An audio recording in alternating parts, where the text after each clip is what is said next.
Okay, guys, I am beginning the second cover. The second cover for this is going to have some elements that'll bleed over to the third cover and to the first cover, which you could see the previous videos on. Where that? There we go, up here.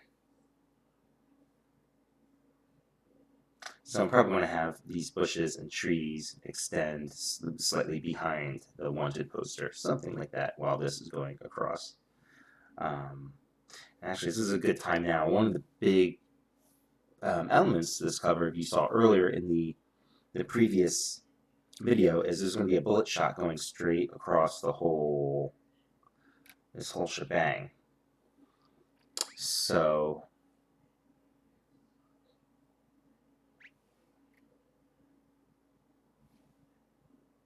I'm going to add that up here. Call it bullet line.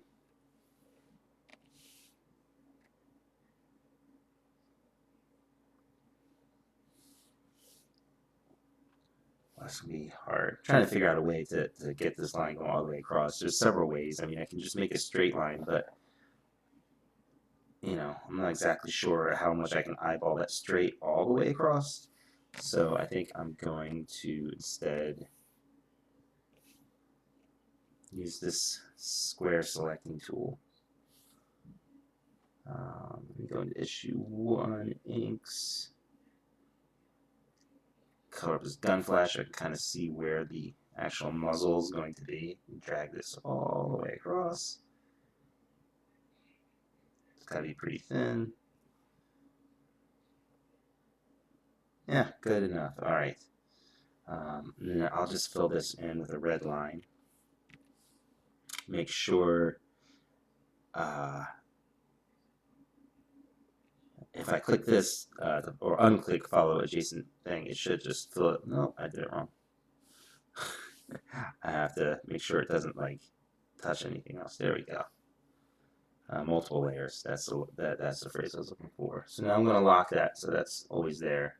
Although I'm also going to right now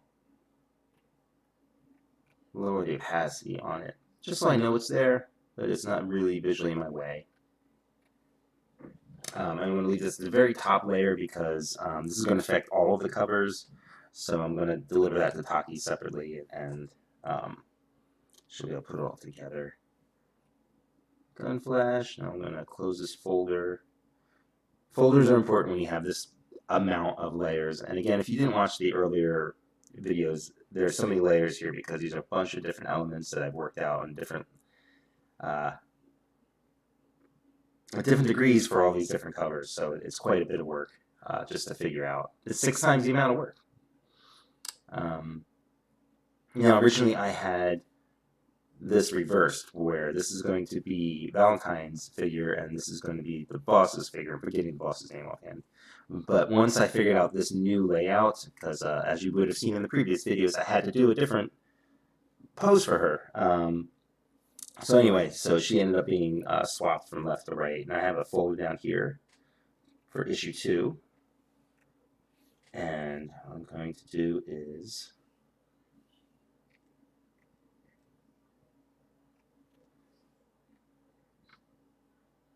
this angel reference. This is a statue that I'm going to draw over. I'm not going to exactly trace it. It's going to have to look like my art, not like the photo. And then this is my sketch of where these two are going to be. And I put this page up here. This is an interior page from the actual issue. This is Taki's colors over my art for this issue. And I love this whole the color palette, the shadows of the trees over their faces, the whole thing. And one of the reasons why I put this in here was not just for handy reference, so that I could know what the characters look like in the scene, like her hair's in a bun here, how he's dressed. I specifically looked for different kind of collars and how his vests are laid out. There, it's kind of hard to see, but he's got one of those.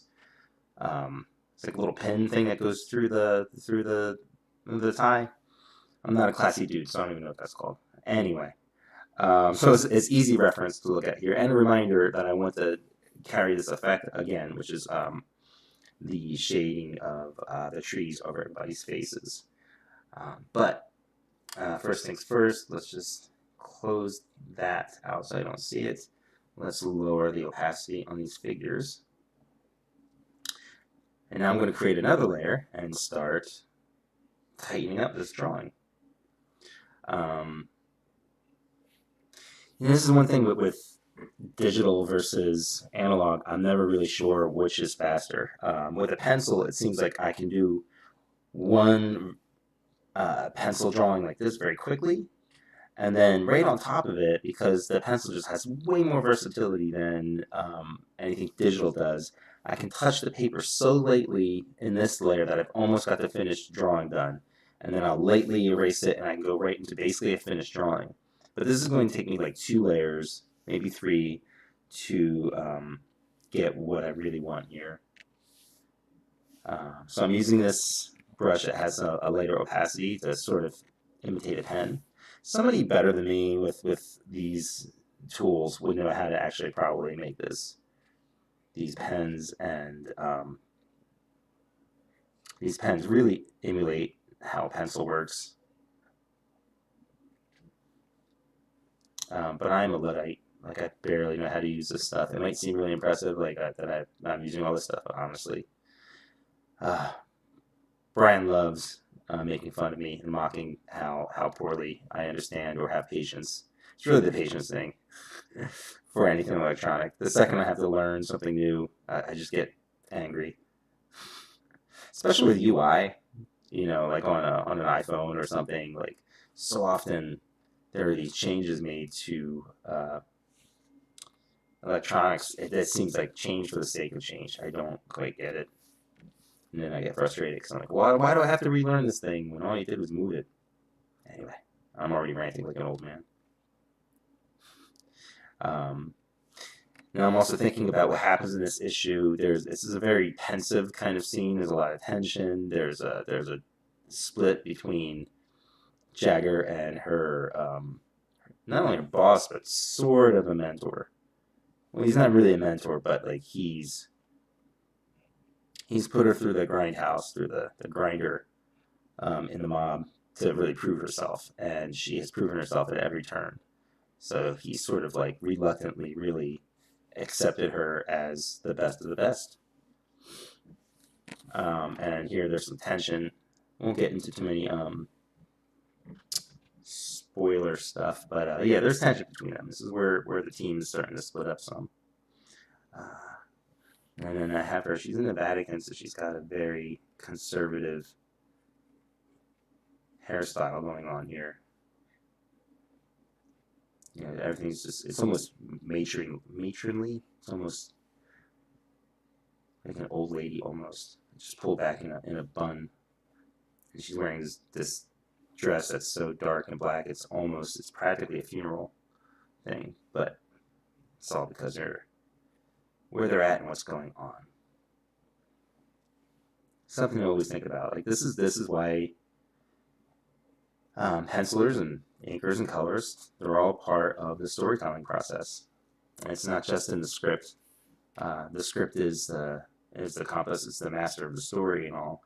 But the story is being told through each step.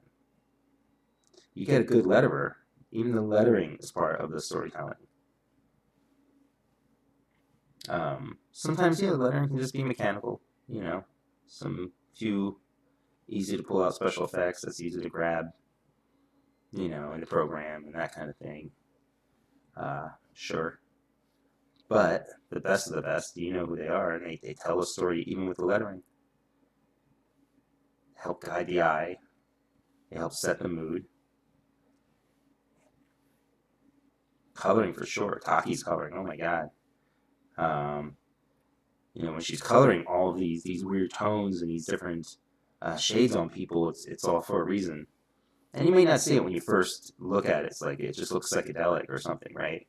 But it's all for a reason, you know. What is the color of this mood? What is the color of Spite. What is the color of envy? Envy's an easy one. Greed, right? Yeah, but it goes along those lines. All right, I'm having her hold her fingers in a very specific way here. You know, not sure I can pull it off. Sometimes what I'll do is I'll just create another layer, and then I'll draw this. I'll draw what I'm attempting to draw separately. You can't see it because I'm not recording my ugly mug, but I'm imitating this off screen.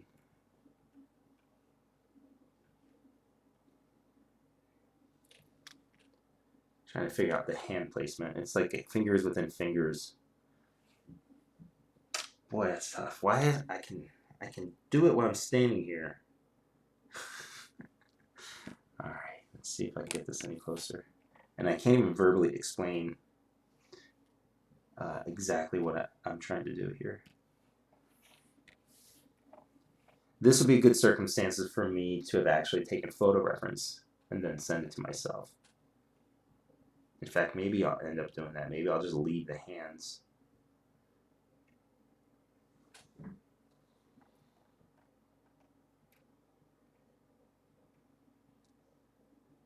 Yeah, God. Yeah, I'm going to have to do that because I can't figure out how to do this at this angle. Let's try again. So it'd be kind of like her hand would have to be facing away from us. Fingers up. And her other hand coming this way. Fingers down.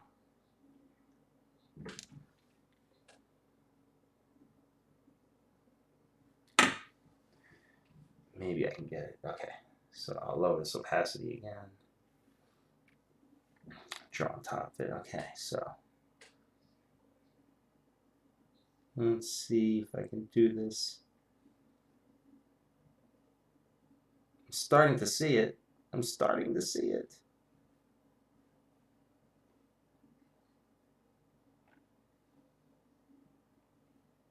Can he do it, ladies and gentlemen? Kinda.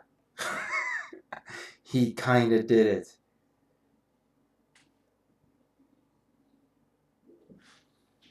Fuck, that's tough. Yeah, this is kind of it. Not exactly. So what I'm gonna do is for now, I'm gonna pretend like this is it. See, this other hand's coming way too far out from the side.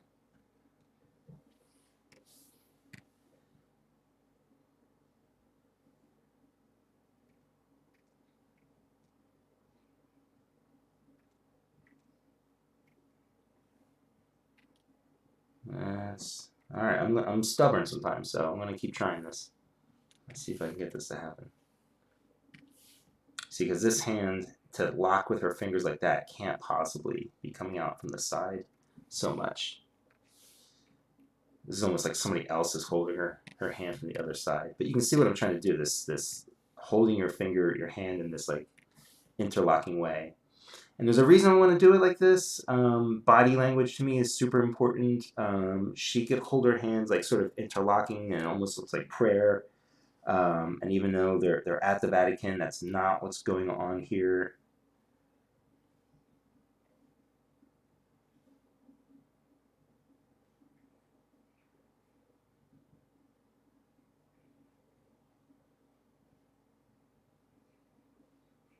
I don't know.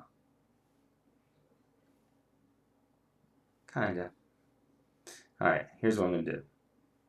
For now, I'm satisfied with this. Does she have enough fingers? I've done that a couple times where I've drawn somebody with not enough fingers or too many fingers. Okay, so for now, this is good. I'm not going to fight over this too much. I'm going to probably, do some photo reference with this later to get this hand better.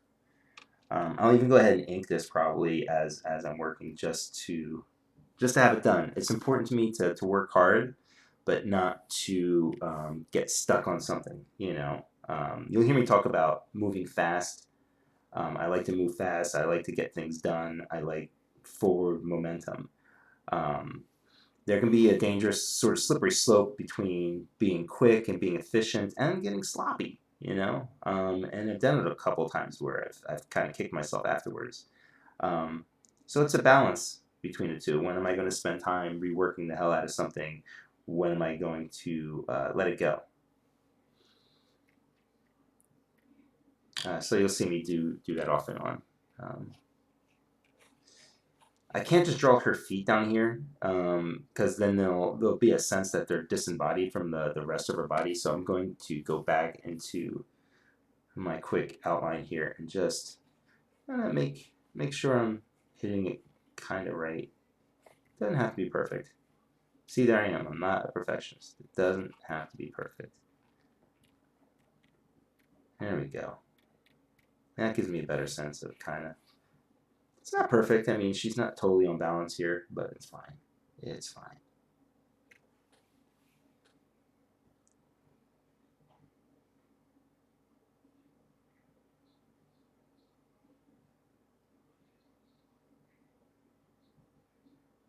All right, here we go. All right, that's looking good. Yeah, that is looking alrighty. She does have some form of cufflinks. Most of this is all black and you can't see anything. You know, for the Don, a little bit of Danny DeVito in here. Like it's not just his sides, but his face as well. A little bit of that, a little bit of Ernest Borgnine for you old people who know who that is. He's got a really fun face to draw. Big, strong forehead. Tough, round nose that's been broken a couple times. Little guys know how to fight. You have to. I've never been in a fight. Nope. I think one of the reasons was I got lucky. What I didn't get in height, I got in muscle. I was just born with a lot of muscle and a small but tank-like frame, so everybody just assumed that I could kick ass. But nope. I'm sure the first time if I ever get punched, I'll probably just go down really quick. Fight over. I've never been punched. I don't know what it's like. A few times I have been in scraps, I've proud I've always talked my way out of it. Not by begging, but by joking. There was a time when I was traveling in Scotland with my uncle, my elderly uncle, and we're walking around Glasgow, and a soccer hooligan, like classic soccer hooligan with the jacket, giant dude, bald, comes up to my uncle and I and says something about us being Americans and use some other language I'm not going to repeat, not just curse words, but like, you know, uh, yeah. And yeah, I just ended up making some jokes about being Canadian and that I tell people I'm Canadian because I'm not just an American, but I'm from New Jersey. And when I said that, he just started laughing and got us out of a little situation. Same thing when I was a kid. I don't know, made some jokes, get out of a sticky situation.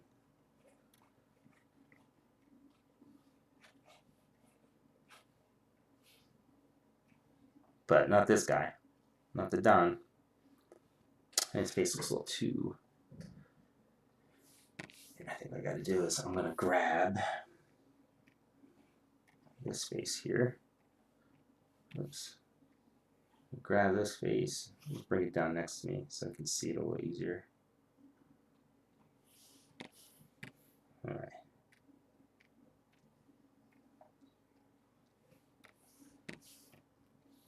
Here's a trick for you. I could even reverse that face if I wanted to. But I'm going to be lazy.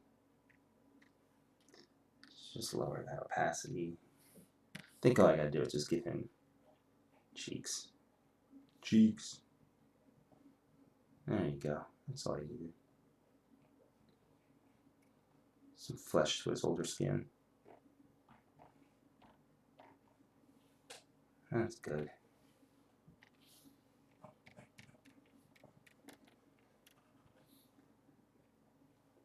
Bring our opacity back up. There you go. Look at that. Combine these two. Alright, now suits are tough. I really admire people. I'll go back to my usual guy, Dave Johnson. He's great at this. He understands suits, how they fit on you, the construction of suits. You can just see it in his art. I have little tricks like reminding myself that there are usually shoulder pads in a lot of suits, not huge ones, not like it's the 80s or anything. And specific kind of patterns to the collars and the cufflinks. I wish I understood those more. Like, when is a big collar appropriate? When are like these kind of little ones more appropriate? It feels like the little ones are more for like a tuxedo kind of suit, you know. Also, they usually follow the shape like this. So you can basically just do a shape and then you can cut your V's into it. I don't know. If I was a classy, dapper guy like Dave Johnson, I'd know how a suit fits. I hear him laughing. I love Dave. Dave is one of my mentors. Kind of came in late in life, like this is in the 90s, back when we would do faxing. I had come down to Gaijin Studios and visit it for a bit. And we became pals, and we'd be like working the same very late hours and sending each other faxes of stuff, and I'd fax over my work, and he'd just give me tips. He would just teach me stuff, be like, hey, this looks good here. I'm confused by this storytelling. Here's something that solves that. When I was first really getting into the use of heavy black compositions, and studying Toth and Mignola. Although Mignola I've been studying really since I started comics. He was just one of the earliest guys, even before he found his style that he became known for. I just love that he drew differently than everybody else. Anyway, but it was still a lot of guesswork and stuff. And one of the things Dave had taught me was just try and make everything 50% black. Not just the page 50% black, but objects within it, because objects need weight.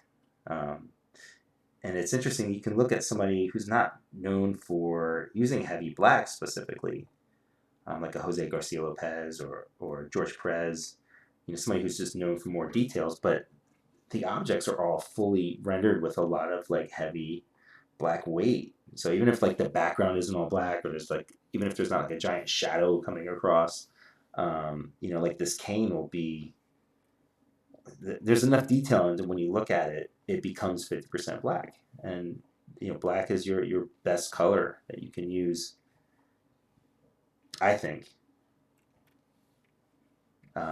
It brings weight to things in ways that other values can't.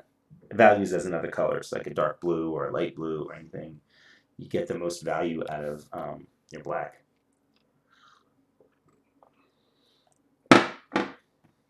I said it looks a little tall here, so I'm going to shorten it up a teeny bit. Look at that. And that's one of the things that, now here's some of the advantages of working digitally, right? I can do that. I can also change their sizes if I wanted to. Easy peasy, as they say. Sometimes in these folds, what I'm doing is I'm indicating where the folds will be, and then I'll kind of figure it out with the in the inks. Other times, these sort of folds, these sort of squiggly S's, these are going to be this kind of, I've learned to do these sort of folds that like kind of, they almost look like tubes or paths. I'm never great with this stuff. I'm always amazed at people who are. And anyway, these are just little tricks that I've learned that help me fake it. It helps me make it look convincing. Is that what it is? Or thumb needs to be here? Shit, I don't know. I'll come back to it. Like I said, I'm going to take a photo of this later, and then we'll have fun with that. I love using photo reference, taking my own photo reference, as well as using found photo reference or photo reference that you can buy. Again, if you watched the previous video, there's variations of tracing a figure. Yes, I said tracing. And there's variations of just using it kind of like I did here. You're just putting the figure next to you. In fact, that's kind of what we're going to tackle next. So I've got this statue here that I wanted to bring in. One of the reasons I want to use the statue is that not only is it cool imagery, but it's going to help move this gap between cover 2 and cover 3. You can see right here, here's the thing, the crop marks. I kind of have his face right in the middle. I'm going to see if I can just move it over a little bit. I originally had that for a reason. But then things moved. I think when I had his character over here, it just forced this background element into the center some, which I didn't mind because it wasn't, he's not the focus or anything. There we go. And here's going to be cool is like again, there's going to be city, over this bullet mark, there's going to be a city skyline. And sometimes that city skyline or characters will be split by the city skyline. Other times they're going to be on top of it. And we'll figure that out later. All right, so yeah, that seems like a better placement for it. I'm going to take a minute to think about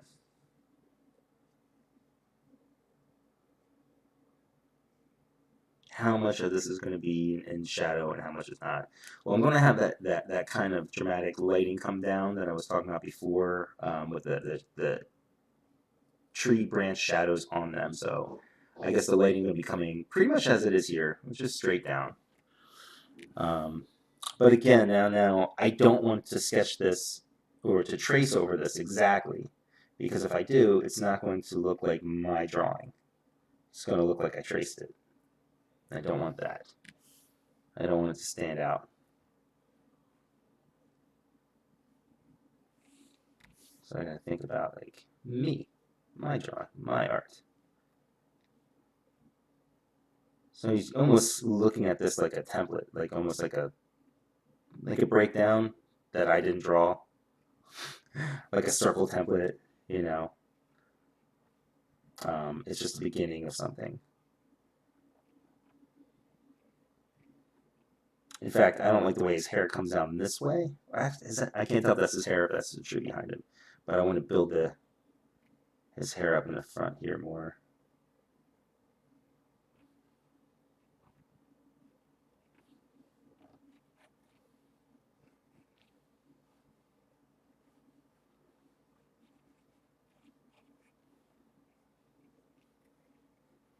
Gotta make it your own.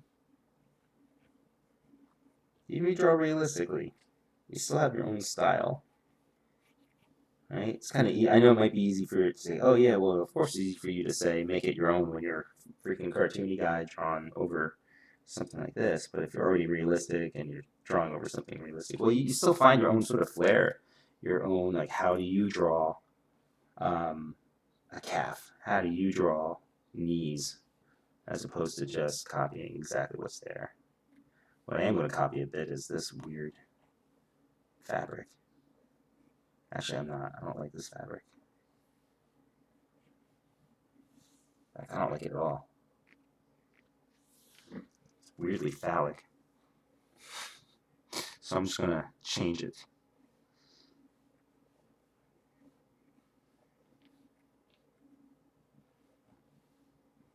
These Vatican artists, they don't know what they're doing.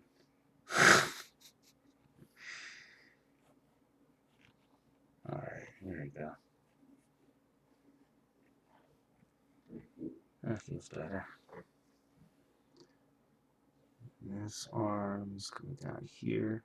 It's really weird how he's not actually holding this spike, the spear, you know, and he's kind of got his hands open around it. I wonder if that meant something at the time. Maybe it was just an easier way to place the spear in his hand afterwards. But it also might have meant something symbolic. There's always some weird symbolism going on with this stuff.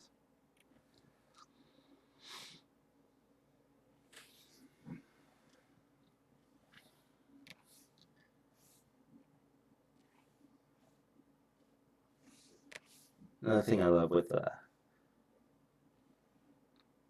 Clip Studio, just to be able to draw lines anywhere, really easy. I couldn't do that for years in Photoshop. And again, it's why like both Clip Studio and Procreate are great. They're built for comics. They're made for us.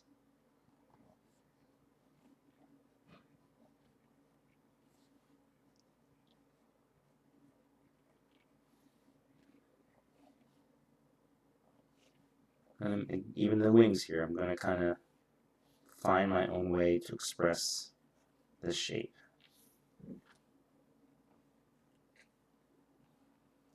I really, really like how they have it here. But again, it still has to be mine in the end. Even if theirs is a little bit better.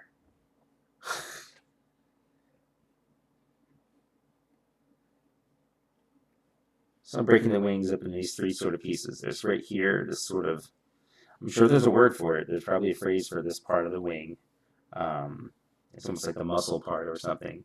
And then you've got this outer part of the wing, and then this lower part. And what I've done is, so these are these thicker, more abstract shapes. These are like the giant, almost singular feathers, and these are grouped together. There's no ridges on the outside, and it just gives a sense of like, I don't know, 3 different sections here. It just really helps with the composition and all of that. See, that line really isn't there, but I'm putting it there because it's my art. It's not the sculpture anymore. Don't let anyone tell you that there's a right or wrong way to do something either. And here's a weird thing. I can't tell what's going on in the statue. I guess because it's like Satan being kicked out of heaven. He's just distorted and stuff. But like, what is this shape? I don't know. Maybe flames or something? Well, here's the fun part. So I get to interpret that. You know, just because this is a real statue I'm copying doesn't mean that I in any way have to be a slave to it. You know, it's my interpretation.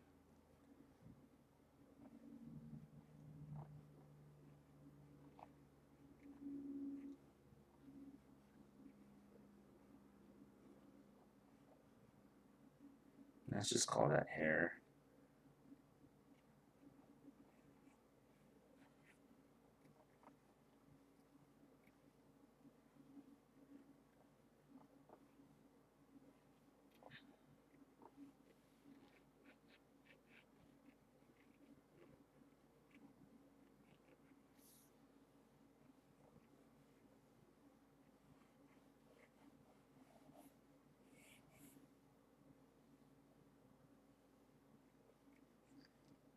Guessing this is his angelic loincloth.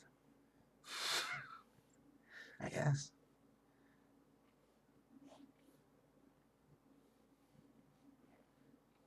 Her foot comes over here, but it's too close to her body, so I'm going to have it covered with whatever this sort of faux steel fabric is. Stone fabric is.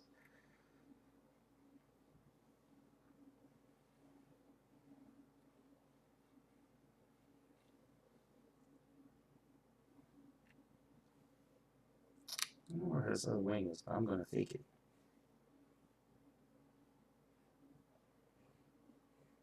I'm going to place it here.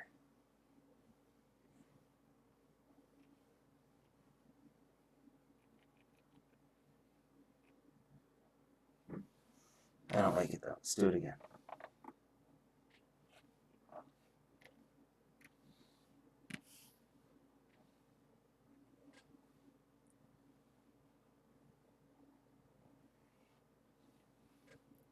I'm also going to, you see how the base of this is way down here in the ground, so I'm going to cheat this as well. I'm going to create like a different base that's here. It's going to be grass here or whatever, and then the globe.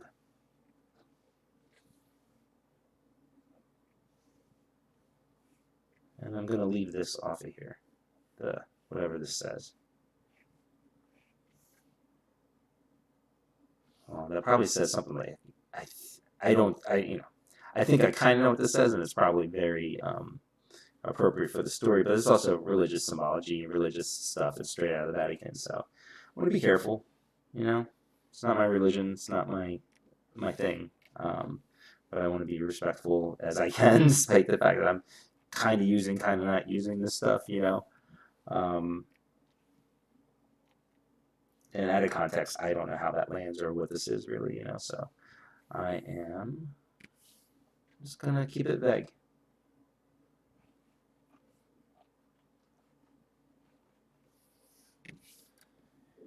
All right, how does that look? Yeah, I could build something out of that. That's going to be fun.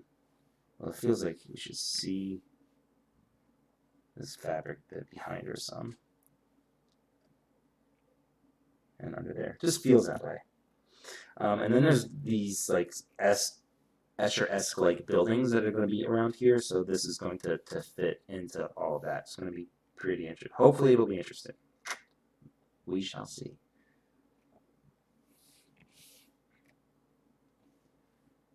All right, where are we at here right now? I don't want to use these particular set of trees and bushes back here.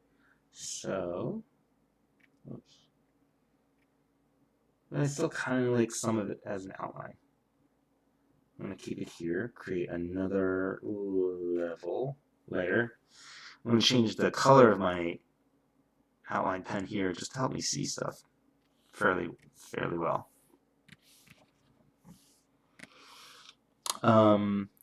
I have tons and tons of photos of trees, tons of reference that I like to use. There's details that I can pick out of a tree that I can't always just make up in my own mind, but in this case we're just going to go from scratch. And I reuse a lot of elements. So I have trees and bushes that you may see repeated throughout my books. Usually they're in the background, like maybe I'd place it back here in between their figure work so that it saves me time, but it's not significant enough to anybody to really notice except for like my colors, maybe. But I'm not going to do that here. I just don't need to. I'm going to find a fun shape for this tree. I'm going to do this so we sort of frame both of these characters. And they're split. They're split by this tree, which is perfect because there's a split between them. Get it? It's a visual pun.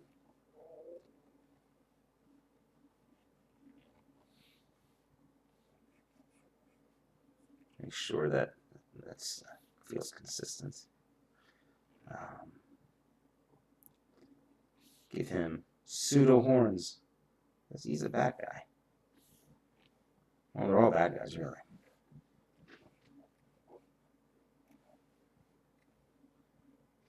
Yeah, I'm gonna bring the tree over here.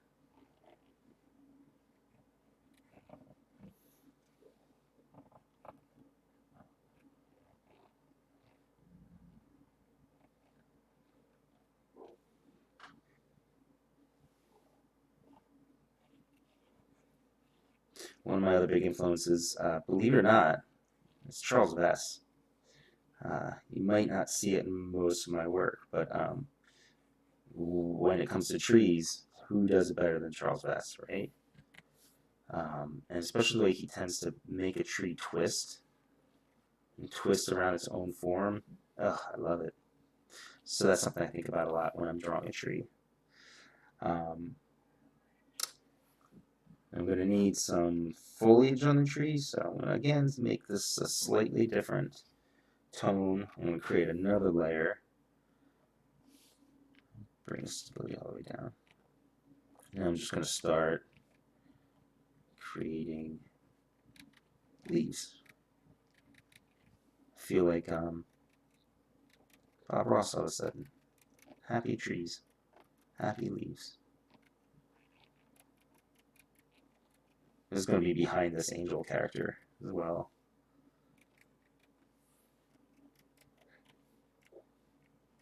Let's do some nice tree leaves falling.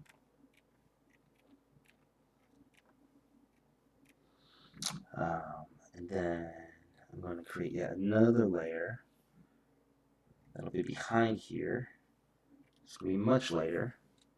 So I get a general shape of,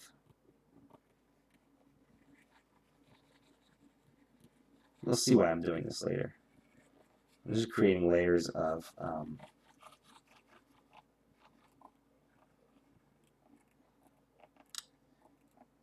leaves that are going to be in a solid shape. Like these darker ones will be more like individual leaves. And then there's going to be a bunch of leaves in like solid, just to create a form or shape.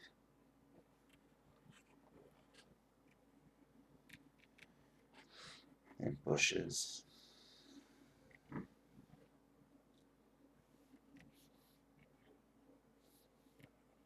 Yeah, I think it's good. I'm just going to pop this behind. Or just put this together. Uh-oh, did I hit the right button? Yeah, okay. What's that tree? Here's the tree.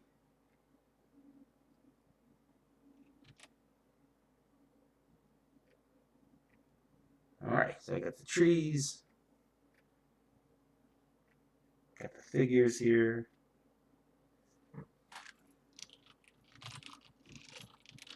There's a figure sketch. There's the trees.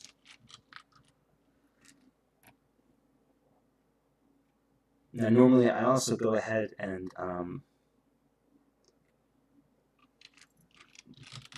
save this a lot more often as I'm going. This is a huge file because it's 6 covers altogether and stuff. So I'm being a little bit of a daredevil here by not saving constantly. I'm going to save it now, and you're going to see how long it takes to save. I don't have like any of the other programs running except for my streaming material, and it just takes a while to save it. But this is 6 covers all at once, 600 DPI, multiple layers for a lot of this stuff. As you saw that earlier, and as you'll see here, like these figures, there's usually a couple of layers first. It's just a lot that just goes into it, so it just takes a while. This is a good time for me to check my social media. Good time for me to check in with friends, you know, call family. How you guys doing? I miss you. Read some comics. Normally just saves super quickly. One of the things that I love about this program is how light it runs, Clip Studio. And I'm sure Procreate works quite the same way.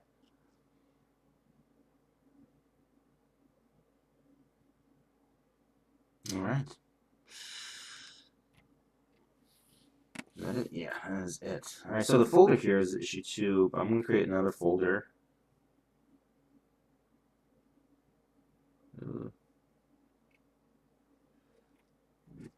This is going to be issue 2 inks, which I'll probably end up moving up there later. But right now I want to keep them close to each other. Did I create another layer on that cover? Yeah, alright, whatever.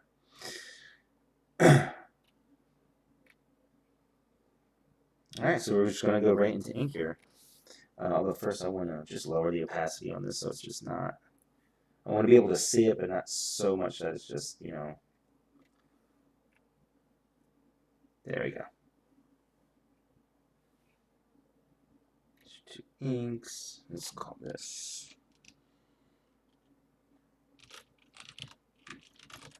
figure inks. Because basically I'll keep these on 2 layers. One for the foreground, one for the background. It makes it easier on Taki so that she doesn't have to separate as much when she's coloring. Again, the stabilizer up here, it literally stabilizes how wobbly, it keeps your lines from being wobbly, which I have really good line control that I'm pretty proud of on paper. It's just much harder when you're working on a Cintiq. I have a thing on here, this sort of film called Paper-like, and it does help create a sense of resistance to the page, to the screen, kind of like a page. but it's just not the same. His outfit here is going to be mostly black, but I think I'm going to give him a little bit of texture here on these outlines. What do I want to use? Let's try this. What was I saying?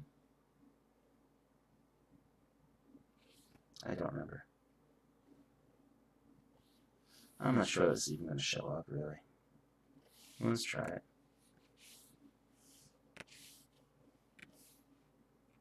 I don't have a lot of brushes.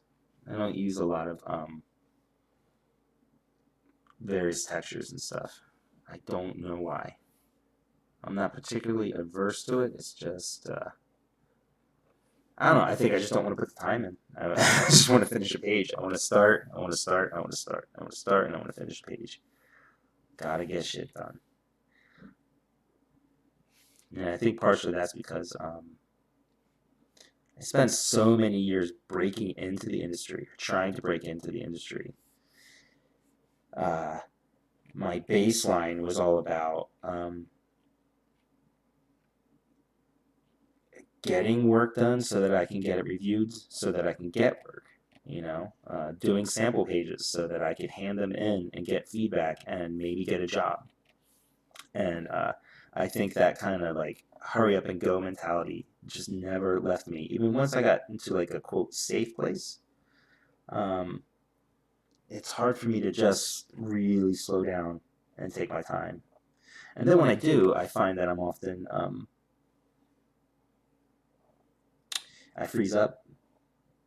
I get stiff. It's not my best work when I'm taking too much time.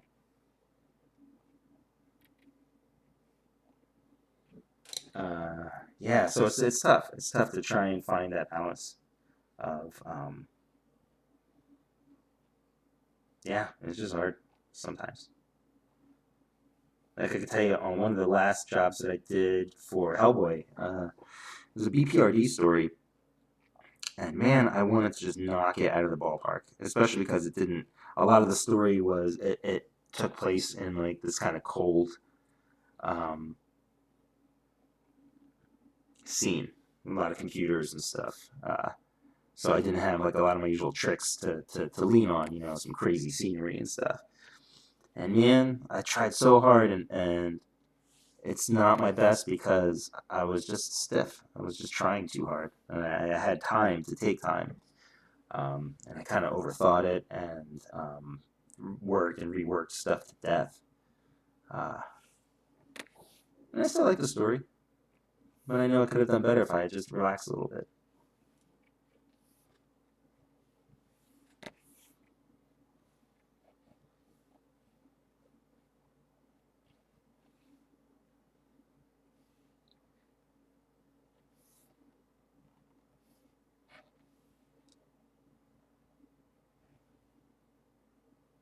Like you'll hear a lot of artists talk about some of the favorite parts of the page is like this blue stuff.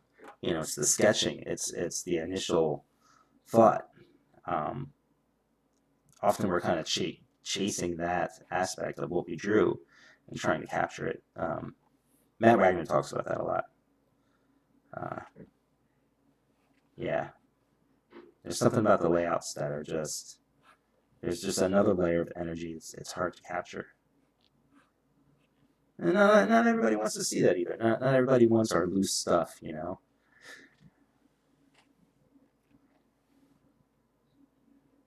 Sometimes it can be difficult to balance between what you want to do as an artist and, you want to work for yourself. You want to make sure that you're happy with your work first, but you do have an audience to keep in mind, depending on, the gig. I know I definitely think differently when I'm working on like a Marvel and DC gig. Well, I haven't worked for Marvel in a billion years, but it's a different audience, so I keep that in mind.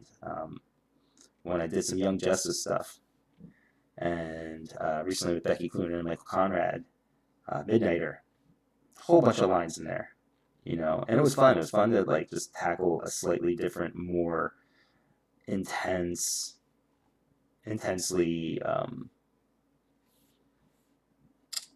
drawn art style. But because it was for a mainstream audience, I wouldn't really draw that for myself. But working for DC, it was a fun excuse to just go nuts with a different approach. Because I was thinking about the fan base. What would they want to see? You know. Now, when I'm working for myself, I mean, this is like some fairly abstractly cartoony stuff sometimes. And that is fine. People are here for that.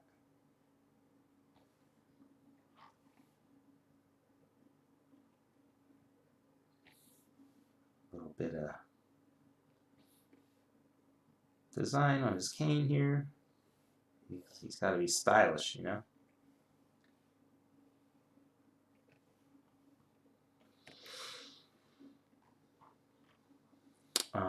I like to draw a lot of free-handed straight lines, but often digitally I can't do it as well as I can on paper. This kind of worked out. You know, like I like the fact that when you draw something freehand, it gives it life. You know, it feels like it's moving a little bit because of it. And you don't get that out of a perfectly straight line. Although sometimes those perfectly straight lines are just, that's what it's called for at the time. Kind of hard to say. I also tend to really like, see, I'm putting some folds on the exterior of the line here, but I really like my exterior lines to be as smooth as possible, almost like one long tangent, like you would see in an animation cell. So sometimes I'll go back and just smooth it out. It makes it easier for the eye to follow.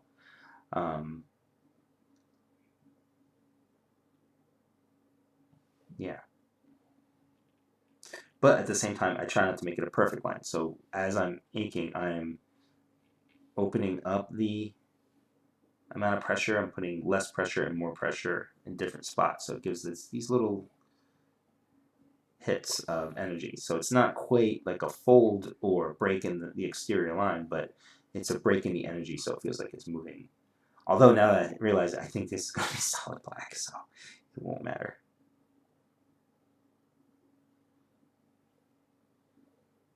Drawing soles on shoes is important. That's something that took me a long time. I don't know why. When I was younger, I didn't draw shoes with soles on them. I just drew them straight down for some reason.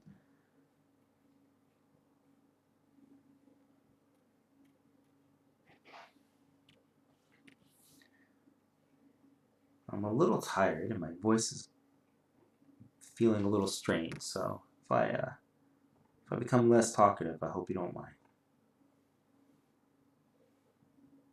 I'm sure some of you are thinking, yeah, that's better. Shut up, Mike. Here's what I was talking about before, these S lines, like they're more for the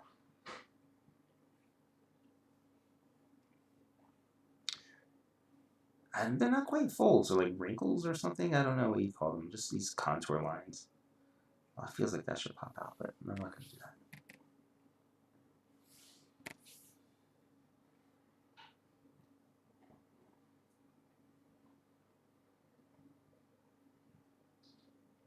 A little bit of highlights for shiny shoes. All right.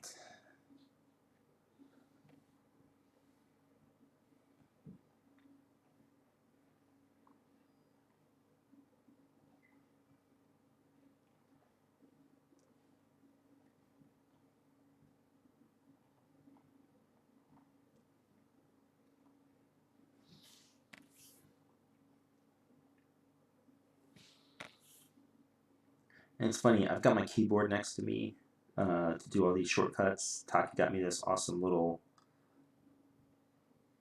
box that is just like nine keys that you can just quickly do shortcuts on, and I just still haven't taken. Sometimes I don't know. I don't want to use the shortcuts, and then my hand's going all the way up here for stuff. I don't know what that's about. It's like I'm too lazy to use the shortcuts, so I'm putting more effort into it by reaching all the way up there. I don't know. Almost done with this guy. All right, let's have some fun and do his face. I think after,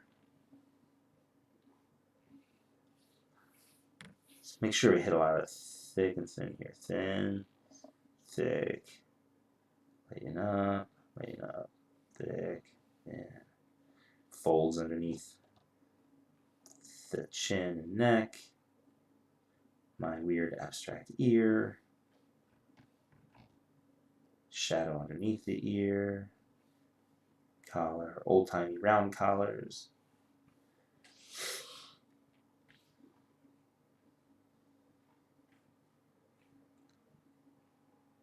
Alright. That sort of weird cufflink for the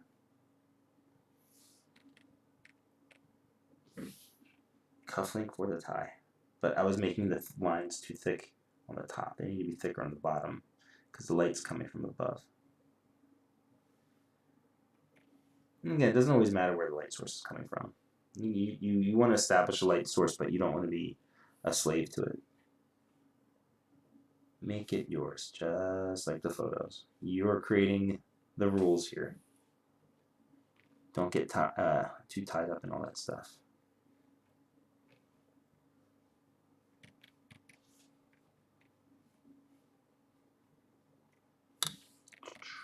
Should probably use a thinner brush at this point. But as you can tell, I usually just keep one brush size the whole time. At least for this stuff. If I had a more detailed project, then I would definitely be swapping up brush sizes. And in fact, going into the face here, the details of the face, I probably will get a little smaller. I don't like to get too small because that's when you can over detail something. And then you get this imbalance, an imbalance in the line weights. That's when digital really starts to look digital. Like my whole point is to try and make this look as natural as possible, not digital. Trying anyway. I think I've been successful because there's times where I've looked back at a cover that I did or a page, and it had been a while since I looked at it, and I can't tell how I did it. If it was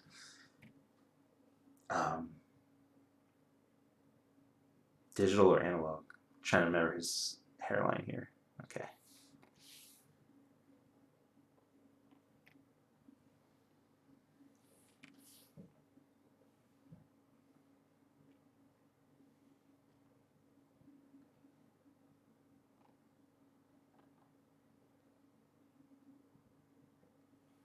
All right, here I'm going to make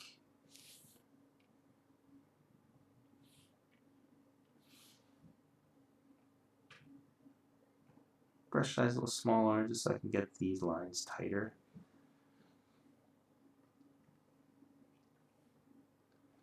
There we go.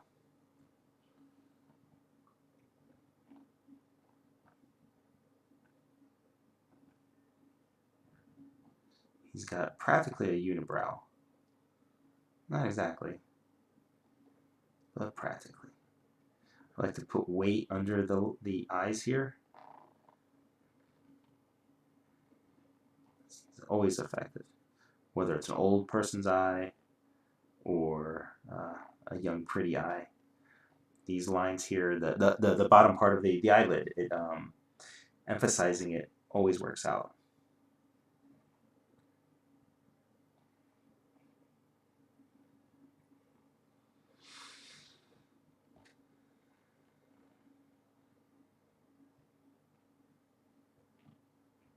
I'm not sure about that. I think I'll leave it. Sometimes I'll draw a line or shape and it just doesn't look like my shape, if that makes any sense. In this case, I'm going to leave it.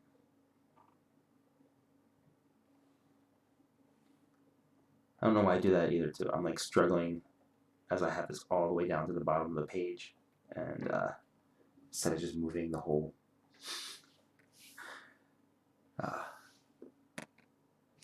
instead of just scooting it up so that it's easier on me.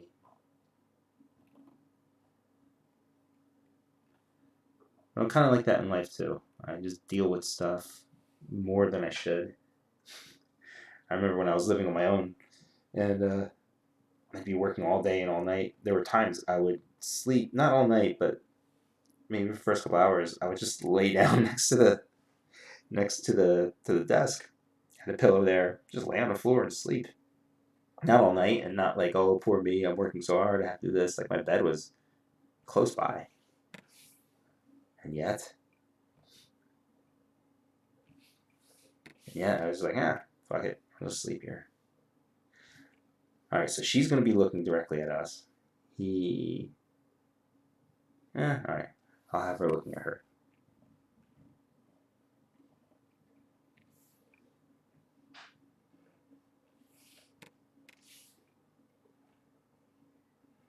And also to give the sense that the eye is turned a little, so it's slightly oval shape here because it's off to the center, whereas if he's looking straight at us, it'd be a perfect circle.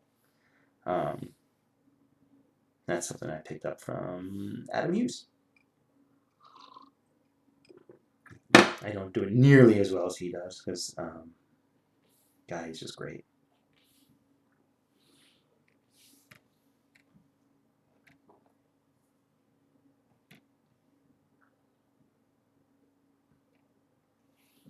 I'm going to give him just a little more raggedness to his face. There you go.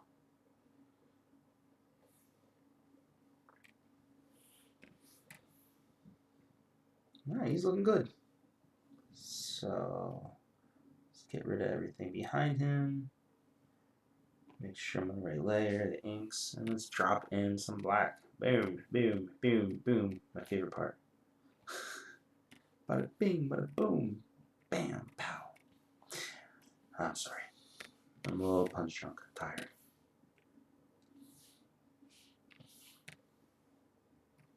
But yeah, this is my favorite part. Look at that. It's just all coming to life. What I also like is sometimes just having a happy accident. Like I'll fill in something black that wasn't meant to be. And you go like, oh wow, look how much better that looks. Like you didn't want to cover all this other drawing up, but sometimes it's the best thing you can do. Yeah, like that. I wasn't expecting to do that.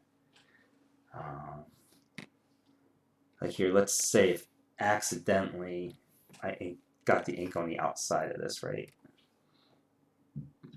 Look how great that looks, you know? And then sometimes what I do is I would do this on purpose but create this black on another layer.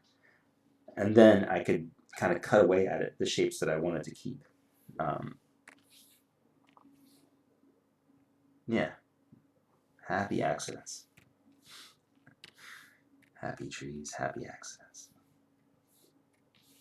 Oh, look at this guy.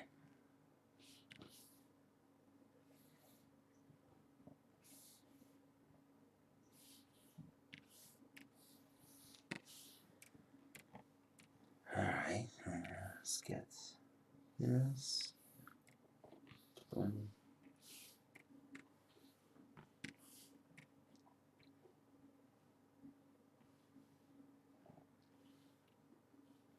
And I don't like when the stabilization's up too much because it can create just the artificial cleanness.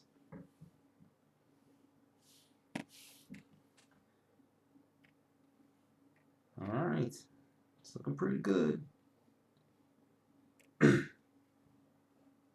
been doing a lot of talking lately with recording these videos, and I'm not used to it. You know, Taki and I talk a lot in the morning. We have our conversations. We jokingly call it our podcast. You know, we'll watch something in the morning while breakfast, something topical, and then we'll start talking about it for like an hour. After that,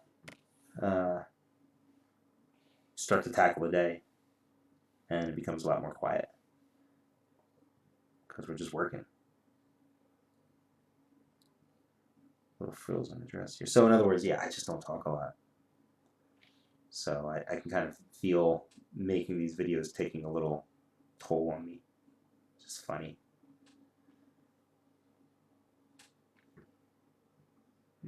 Are we going to see her belt? I don't think so. I'll leave a little something there, and then we'll see what happens.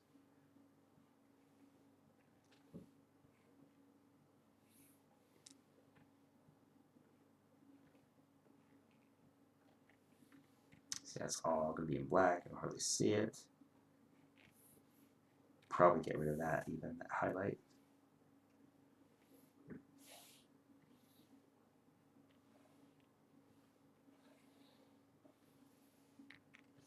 Yeah, I feel like her thigh is going to push out more in here, so let's go like that. Ooh, too much. Just subtle. There we go.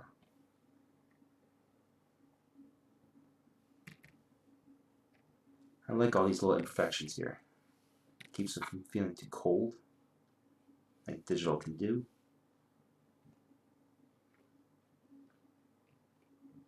There's an artist, Jason Sean Alexander. He has this very like pen, ink, brush style, similar in the veins of like Sankovic and Kent Williams and McKeon, like just crazy splattery stuff. And he can draw digitally and make it look exactly like that. Nothing about his stuff looks artificial or digital, and I'm in awe of it, man. I'm generally in awe of that dude. He's a good guy too. Check out his work. He's got a create own book called Philadelphia about vampires.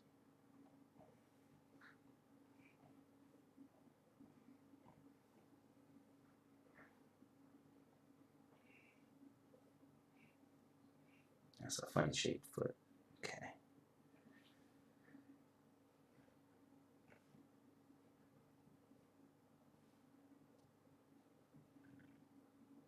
That's gonna be a solid black shade.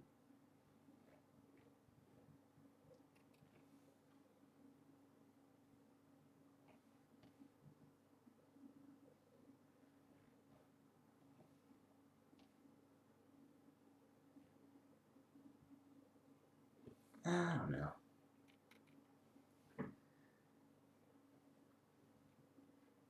I don't know about that foot. I'm gonna make all that black. Never mind. Alright, it'll be fine. Right? Like she looks off center or something. I think your feet are too far forward. Even though I went ahead and did this. Shit, I can't find it. Oh, there you go. Yeah. Well, when I finish inking this, I can still move this back. And we'll see how it looks.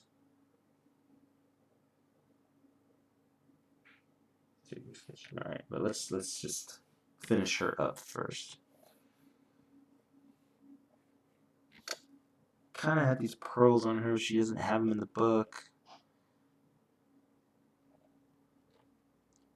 But it feels like she should have something.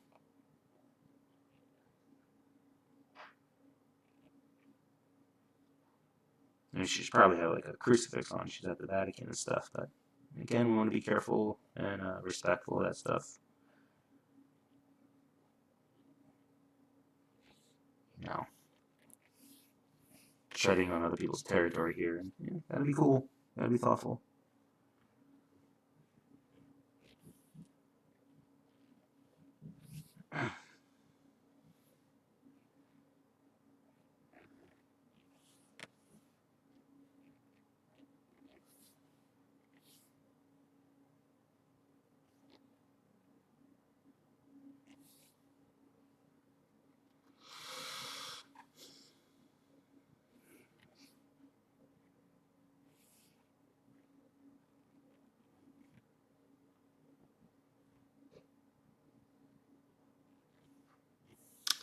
Does she have earrings? I feel like she would. Where did I put that? Alright, let's take a look. Yeah, teeny tiny earrings. Okay. Teeny tiny earrings.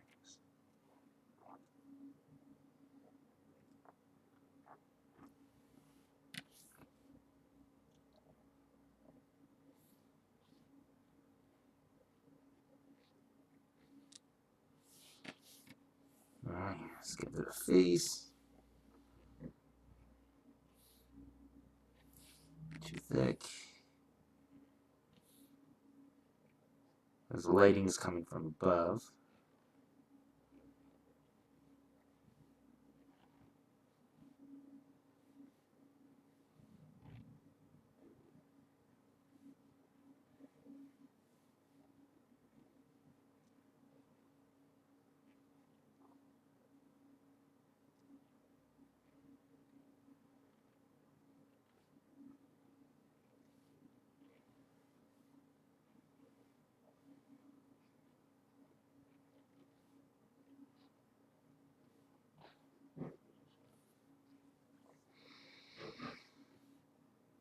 And I've said before, usually I'm multitasking while I'm doing this. You know, I'm drawing, I'm thinking, I'm speaking. Often I'm listening to music at the same time. I'm not right now. But the point is, brain's all over the place when I'm doing this, and sometimes I'm basically speaking to you from my id as I work. So I apologize if I say anything stupid or slightly offensive. I'm not that guy. I'm not out there to rile people up.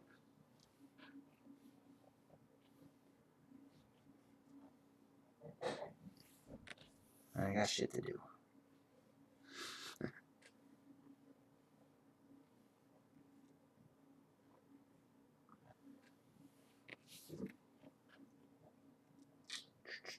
Trying to figure out her hair here, and a little bit of it's loose a little bit, but yeah, it's generally just tied up back here. So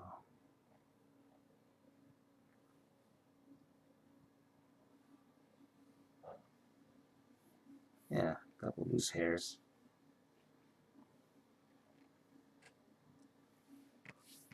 Alright, it's not quite finished, but I am running out of steam. It's time for lunch. So let's do this real quick.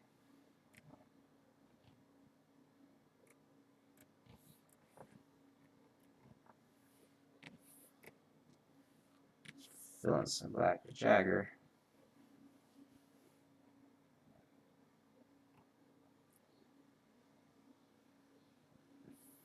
One of the things I love about Clip Studio, yeah, is you can just fill in buckets just by dragging the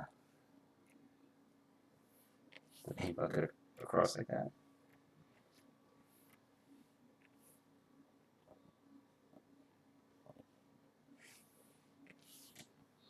Alright, here we go for now. Now we're going to pick this up in a little bit. Oh yeah, and I'll take that photo reference too. So when I come back, yeah, we'll deal with this hand and stuff. And it's looking pretty good so far. I'm happy. Alright, I'm going to hit this save button, which will take me 30 minutes or whatever. And there we go. That was about an hour and 15 minutes straight of work. And alright, I will see you guys around for the next video. Thanks.